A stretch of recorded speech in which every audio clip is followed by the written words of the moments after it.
Hello students. तो आज हम ज्ञान सागर का नया पाठ दोहे पाठ 8 दोहे पढ़ेंगे। तो दोहे जो केवल दो दो पंक्तियों के होते हैं, लेकिन बहुत गहरा भाव इसके अंदर होता है, जो हमें जीवन जीने की कला भी सिखाता है और इन बातों को जीवन में हमें अमल करना चाहिए, ये भी हमें बताता है। क्योंकि ये अनुभव के आधार पर लिखी हुई बातें हैं जो वास्तविक हैं, बिल्कुल सत्य हैं और सच में ही जीवन में अमल करने योग्य हैं। तो आइए दोहे।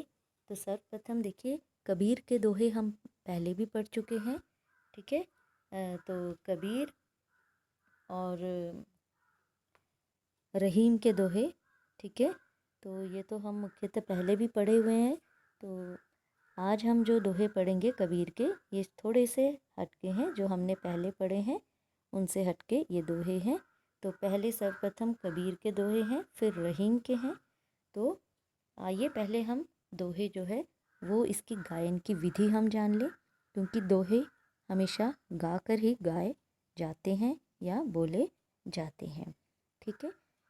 तो आज कबीर के दोहों का गायन कर लेते हैं, ठीक है। पहले तीनों दोहों का गायन करके मैं बताऊंगी, आपने भी इसका अभ्यास करना है घर में और इनको याद करना है, ठीक है। तो आइए पहला दोहा देखिए। जाति न पूछो साधु की, पूछ लीजिए ज्ञान, मोल करो तलवार का, पड़ा रहने दो म्यान, कबीरा पड़ा रहने दो म्यान। तिनका कब हुना निंदिए, जो पायन तर होय, कब हूँ उड़ी आखिन पड़े, तो पीर घनेरी होय, कबीरा पीर घनेरी होय। कुटिल वचन सब ते बुरा, जारी करे सब छार, साधु वचन जल रूप है, बरसे अमृत धार, कबीरा बरसे अमृत धार। तो ये थे दोहे के गायन की विधि। जो दोहा है एक ही रिदम में ये गाए जाते हैं, तो इसका आप अभ्यास करेंगे। आइए अब हम एक एक करके दोहे को पढ़ें और उनके भावार्थ को जानें। तो पहला दोहा, सर्वप्रथम ये पहले तीन दोहे कबीर के ही हैं। तो पहला दोहा, जाति न पूछो साधु की, पूछ लीजिए ज्ञान, मोल करो तलवार का, पड़ा रहन दो म्यान, ठीक है। तो इसमें कोई शब्द मुश्किल नहीं है, ठीक है। म्यान होता है जिसके अंदर तलवार रखी जाती है, ठीक है। जो तलवार रखने का खोल जिसको कहते हैं, या कवर, ठीक है। तो इस प्रस्तुत दोहे के माध्यम से संत कबीर जी कहते हैं कि सज्जन की जाति न पूछकर उसके ज्ञान को समझना चाहिए। यानी सज्जन व्यक्ति की जाति नहीं पूछनी चाहिए, हमें उसके ज्ञान को समझना चाहिए। जिस प्रकार तलवार का मूल्य होता है, न कि उसकी म्यान का, ठीक है। जैसे तलवार का मोल होता है, ना कि उसकी म्यान का, ठीक है। तलवार को देखकर उसका मूल्य लगाया जाता है ना, कितनी कीमती है, कितनी अच्छी तलवार है। कवर को देखकर थोड़ी ना उसका मूल्य लगाया जाता है। तो उसी प्रकार सज्जन व्यक्ति की जाति न पूछकर उसके ज्ञान को देखना चाहिए, उसके ज्ञान के कारण ही उसका मूल्य है, ठीक है। तो फिर से सुन लीजिए। प्रस्तुत दोहे में संत कबीरदास जी कहते हैं कि सज्जन की जाति न पूछकर उसके ज्ञान को समझना चाहिए। जिस प्रकार तलवार का मूल्य होता है, न कि उसकी म्यान का। दूसरा दोहा, तिनका कबहु न निंदिए, जो पायन तर होए, कबहू उड़ी आखिन पड़े तो पीर घनेरी होए। तिनका, छोटा सा तिनका है ना, छोटा सा कर्ण कुछ भी कह लें, तिनका जो, और निंदिए मतलब निंदा, और पायन मतलब पैर, तर होए नीचे, ठीक है, तर होए नीचे दबा होता है या नीचे होता है, जो पैरों के नीचे दब जाता है। कबहू कभी भी, उड़ी उड़ी उड़कर, आँखिन आँख में, पड़े पड़ जाता है। तो पीर, पीर यानी पीड़ा या कष्ट, घनेरी बहुत अधिक, होए होती है। ठीक है, तो आइए इस प्रस्तुत दोहे का हम भाव जान लें।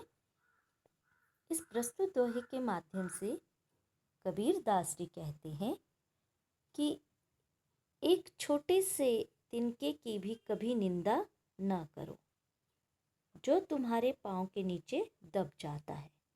ठीक है, प्रस्तुत दोहे के माध्यम से कबीर जी कहते हैं कि एक छोटे से तिनके की भी कभी निंदा ना करो जो तुम्हारे पाँव के नीचे दब जाता है।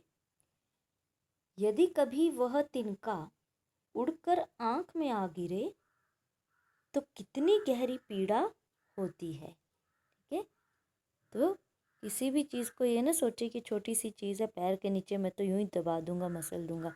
वो छोटी सी चीज़ ही यदि आंखों में गिर जाए तो कितनी गहरी पीड़ा, कितना गहरा कष्ट हमें होता है। ठीक है, इसी तरह से हाथी और चींटी का भी लिख सकते हैं। हाथी कहीं सोचे में बड़ा बलवान, चींटी तो जरा जैसी सी है, जिस दिन सूंड में घुस जाती है हाथी की तो बेचारा पागल भी हो जाता है। ठीक है, तो किसी भी छोटी चीज़ की भी निंदा नहीं करनी चाहिए। आइए फिर से एक बार इस भावार्थ को देख लें। प्रस्तुत दोहे के माध्यम से कबीर दास जी कहते हैं कि एक छोटे से तिनके की भी कभी निंदा न करो जो तुम्हारे पाँव के नीचे दब जाता है।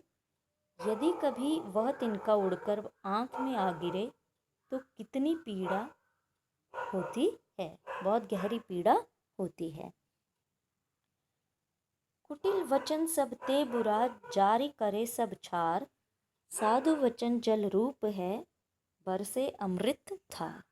ठीक है, तो कुटिल, कुटिल मतलब कठोर, वचन यानी कि जो हम बोलते हैं, सबते सबसे, बुरा बुरा होता है, जारी करे सब छार मतलब उसके कारण, ठीक है, बदन जलने लगता है, छार जलने लगता है। साधु वचन जल रूप है, जो साधुओं के वचन होते हैं, मधुर वचन होते हैं, वो शीतल जल की तरह होते हैं। जब बोले जाते हैं तो ऐसा लगता है कि अमृत बरस रहा है। ठीक है, तो आइए इस प्रस्तुत दोहे का हम फिर भावार्थ जाने। प्रस्तुत दोहे के माध्यम से संत कबीर दास जी कहते हैं कि कटु वचन बहुत बुरे होते हैं, उनकी वजह से पूरा बदन जलने लगता है। ठीक है, पहली पंक्ति का भाव। प्रस्तुत दोहे के माध्यम से कबीर दास जी कहते हैं कि कटु वचन बहुत बुरे होते हैं और उनकी वजह से पूरा बदन जलने लगता है, जबकि मधुर वचन शीतल जल की तरह हैं और जब बोले जाते हैं तो ऐसा लगता है कि अमृत बरस रहा हो। तो हमें कैसी वाणी बोलनी चाहिए? मधुर वाणी, मीठी वाणी बोलनी चाहिए। ठीक है, तो देखिए हम तीनों दोहों के माध्यम से हमने क्या क्या सीखा। हमने पहले दोहे के माध्यम से सीखा कि हमें व्यक्ति के ज्ञान को देखना चाहिए, ना कि उसकी जाति को। ठीक है, तो दूसरे दोहे के माध्यम से हमने ये सीखा कि कभी भी छोटी से छोटी सी भी चीज़ की कभी निंदा नहीं करनी चाहिए। और तीसरे दोहे के माध्यम से हमने मधुर वाणी के महत्व को हमने समझा। तो है ना ये तीनों बातें हमारे जीवन में अमल करने योग्य। तो आज आपका काम है कि इन तीनों दोहों को आप गाकर उनका अभ्यास करेंगे और इनको पढ़ेंगे। पढ़ने के बाद इसके भावार्थ को अच्छी तरह सुनकर समझेंगे। ठीक है, तो कल हम फिर रहीम के दोहे शुरू करेंगे। तो आज के लिए इतना ही। Bye and thank you.